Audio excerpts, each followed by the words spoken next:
Hello friends, स्वागत आहे तुमचं माझ्या नवीन एका व्हिडिओमध्ये. तर आता तुम्हाला सर्वांना प्रश्न पडला असेल की हे चॅनल तर करिश्माचं आहे आणि हिचा व्हिडिओ कसं काय. तर सांगते, थोडा दम धरा, वेट करा थोडंसं. अ, काय होतं की तुम्ही एक गोष्ट ऐकलीच असाल की एक परी असती. अ, ती एखाद्याला एखाद्याच्या आयुष्यात आली की त्याच्या आयुष्याचं एकदम सगळे प्रॉब्लेम सॉल्व्ह होतात. तसं काहीसं झालेलं आहे माझ्यासोबत आणि माझी इच्छा आहे की मी ते तुम्हा सर्वांना सांगावं असं. तर प्लीज थोडंसं समजून घ्या आणि थोडंसं म्हणजे बोलण्यात मी जर थोडंसं भावूक होऊन स्टॉप वगैरे झालं तर थोडंसं समजून घ्या. माझं नाव आहे लक्ष्मी आणि तुम्हाला जे करिश्माचे म्हणजे सबस्क्रायबर आहेत, त्यांना काही जणांना माहिती आहे की माझं पण एक चॅनल आहे.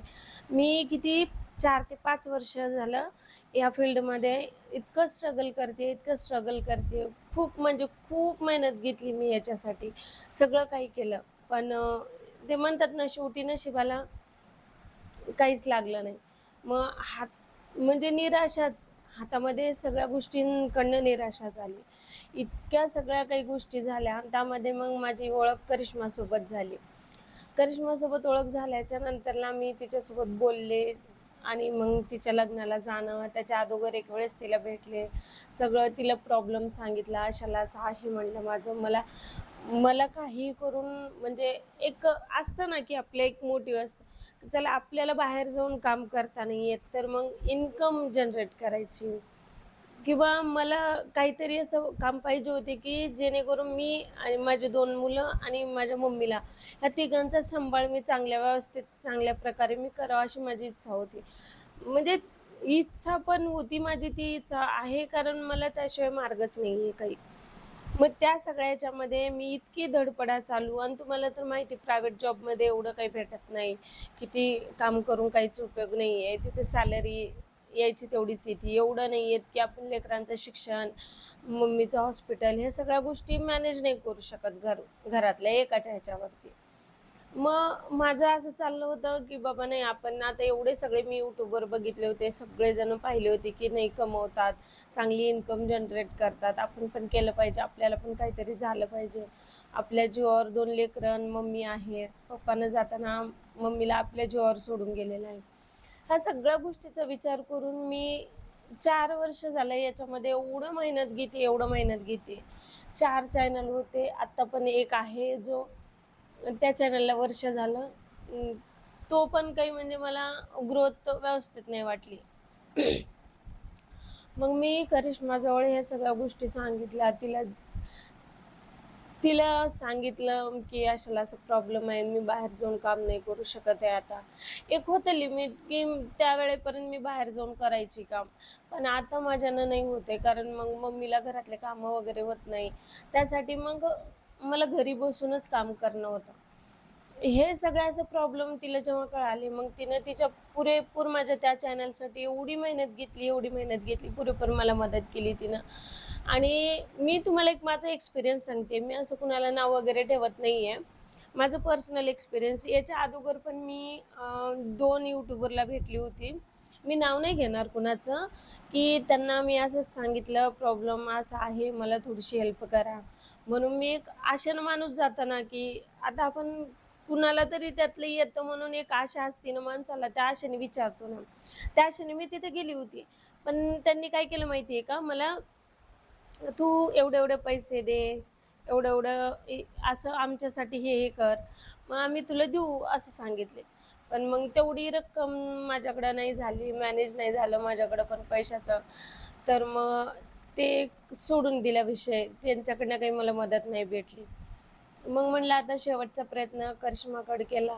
पण करिश्मानं माझ्याकडे एक कधीच असं म्हणजे कुठलीच मागणी नाही ठेवली तिनं.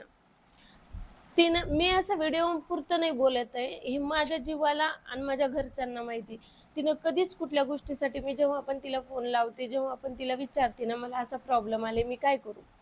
तर तिला जसं माहिती असेल ना, तसं ती सांगते. पण मला कधीच कुठल्या गोष्टीसाठी तिनं तिनं असं डिमांड नाही केली, की मी तुला हे सांगेन, तू मला हे दे. तर माझ्याकडनं तिला काहीच भेटणार नाही. आणि ती आशा पण नाही करत. म्हणजे तिला माहिती होतं, की माझ्याकडून काही भेटणार नाही, काही नाही. तरी पण ती मला मदत केली. आणि ती एवढी म्हणजे असं मदत केली एवढी मोठी, मी शब्दात नाही सांगू शकत. ते आपण लहान असताना लाकडहाराची गोष्ट ऐकली होती का, पुस्तकामध्ये होती. एक लाकूड तोड्या असतो, तो रोज जातो लाकडं तोडून आणतो, मोळी विकायला जातो. मला एवढं लक्षात नाहीये ती गोष्ट, पण असंच काहीतरी ती गोष्ट आहे.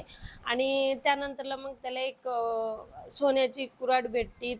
ती कुऱ्हाड त्याला ती एक देवी देती. असंच.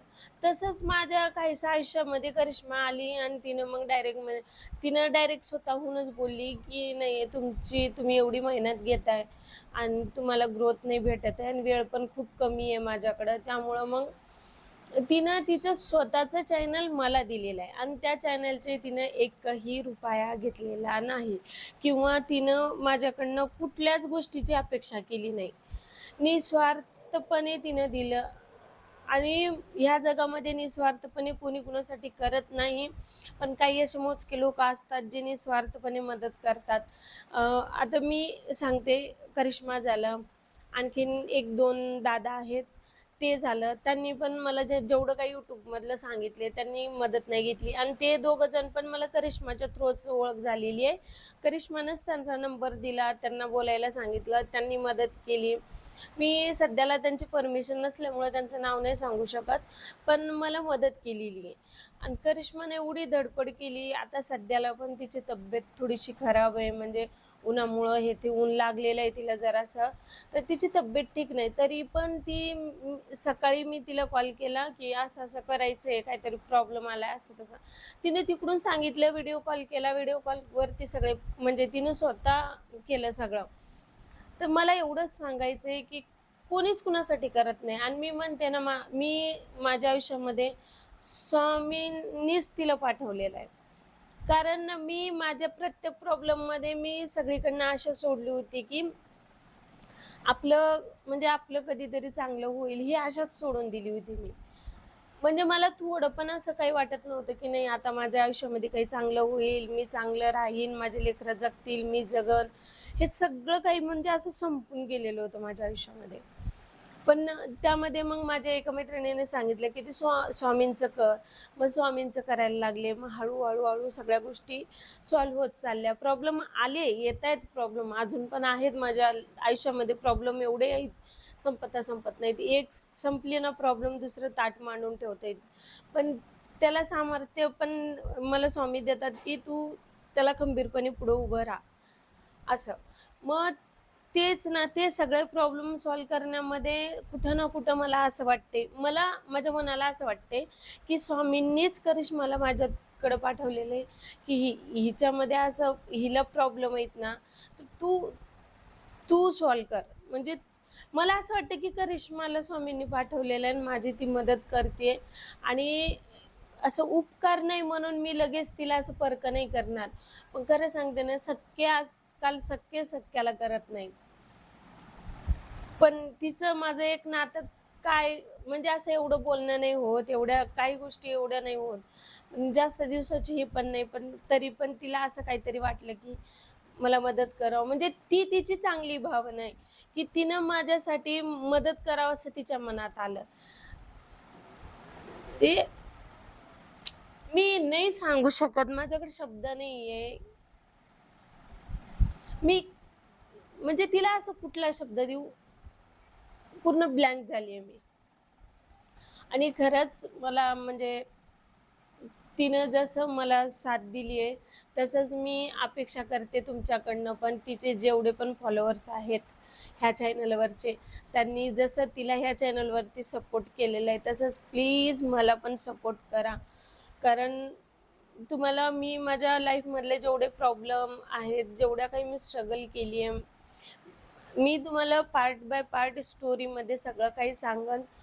म्हणजे मी असं सांगतेय माझी स्टोरी माझ्यासोबत काय झालं सांगते याचा अर्थ सिम्पॅथी गेन करायचं असं नाहीये. कारण त्या स्टोरीमधनं तुम्ही पण काहीतरी शिका. असं पण होऊ शकतं जगामध्ये. हे ना म्हणजे माझी स्टोरी ज्यांनी पण ऐकली आहे त्यांना असं वाटायचं की पहिले फक्त पिक्चरमध्ये असायचं किंवा कुठल्यातरी कहाणीमध्ये याच्यामध्ये असं असायचं. पण असं नाही आहे. आत्ता पण काही गावामध्ये हे असं चालतं, असं आहे. तेच मला तुमच्यापर्यंत पोहोचवायचं आहे. तर प्लीज मी रिक्वेस्ट करते तुम्हाला, जशी साथ तुम्ही तिला दिलेली आहे या चॅनलवरती, तशीच मला पण द्या. मला तुमच्या साथची खूप गरज आहे. आणि मी रिक्वेस्ट करते तुम्हा सगळ्यांना, की जसं प्रेम तुम्ही तिला दिलेलं आहे तसंच मला पण द्या. आणि मी तुम्हाला माझी स्टोरी सांगते आणि माझे डेली व्लॉग मी तेवढ्यातून पण बाहेर येऊन एवढं तरी पण खंबीरपणे 2 मुलांना, आईला सांभाळते, सगळ्या गोष्टी करते. मी तुम्हाला सांगते म्हणजे कसं-कसं मी त्यातून बाहेर आली आहे आणि कसं-कसं मला प्रत्येक वेळेला चांगले-चांगले लोकं भेटत गेलेले आहेत. त्यांच्यामार्फत मी पुढं-पुढं आलेली आहे आणि मी त्या तेवढ्या म्हणजे ते म्हणतात ना, ते अडथळ्यातून मी बाहेर आलेली आहे. तर मला हे फक्त तुम्हाला सांगायचं आहे, की बाबा तुम्हाला पण माहिती पाहिजे, की आप म्हणजे होऊ नये माझ्यासोबत जे काही झालंय ना, ते तर कधीच कुणासोबत पण होऊ नये. पण जर समजा असं समोर काही होणार असेल, तुम्हाला थोडेफार जरी त्यातले लक्षणं दिसले, तर तुम्ही सावध व्हाल. बस एवढीच एक इच्छा आहे माझी, की मला सपोर्ट करा. आणि मी ह्या व्हिडिओच्या ह्याच्यातून करिश्माला सांगते माझा एकच मेसेज आहे, की खरंच यार करिश्मा, तू जेवढं केलंय ना माझ्यासाठी, तेवढं तर कोणी आपलं पण नाही केलं. आणि माझ्या जवळचे जेवढे पण होते ना, तेवढ्यांनी माझी साथ सोडलेली आहे अशा अडचणीच्या टायमाला. त्यावेळेला तुझं माझं नातं एवढं म्हणजे असं काही नसताना किंवा तुझी माझी एवढी ओळख नसताना पण तू माझं घर नाही बघितलं, काहीच नाही. मी तरी तुझ्याकडे आली होती समजा. एवढं सगळं म्हणजे एवढं डिटेलमध्ये माझ्याबद्दल काही माहिती नसताना तू मला एवढं मदत करण्याचं जे मोठेपणा तुझ्या मनातलं जे दाखवलीस ना, त्याबद्दल खरंच खूप थँक यू. आणि त्याच्यासाठी मी आयुष्यभर थँक यू राहील. पण उपकाराची भाषा करून मी तुला परक नाही करणार आहे. बस एक अशीच साथ दे. आणि म्हणजे फक्त हे YouTube पुरतं नाही, पण आयुष्यात कुठल्याही प्रॉब्लेममध्ये कधीही काही असं सुख-दुःख सांगायचं असेल ना, तर फक्त तू माझं ऐकून घेत जा. बस एवढंच म्हणायचं होतं. तर प्लीज मी म्हणजे आशा करते, की तुम्ही सगळेजण माझ्या ह्या व्हिडिओला तेवढाच प्रतिसाद द्याल, जेवढा करिश्माला दिलेला आहे या चॅनलवरती. बस थँक यू.